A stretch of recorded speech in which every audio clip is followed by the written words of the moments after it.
এই যে দেখতে পাচ্ছেন আমার কাছে এই যে ইলিশ ইলিশ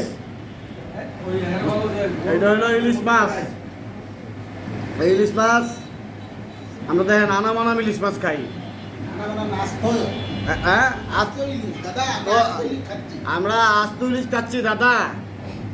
600 টাকা কেজি বড় ইলিশের দাম। তো দেখতে পাচ্ছ আমরা আস্ত ইলিশ খাচ্ছি, তোমরা তা চোখেও দেখো না, টুকরো কিনে খাও, টুকরো কিনে, বুঝেছো?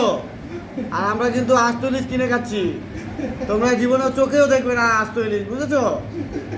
হ্যাঁ তোমরা কি করো, এক পিস ইলিশ মাছ কেটে কেটে 200 গ্রাম, হ্যাঁ 200 গ্রাম করে কেটে তারপরে খাও। তোমাদের কপালে যদি ইলিশ মাছ না জোটে না, তোমরা বাংলাদেশ চলে আসো, ঠিক আছে? বাংলাদেশে এসে কি করবে বলেন?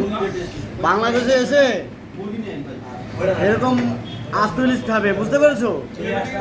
একটা ইলিশ দেখেছো কত বড়?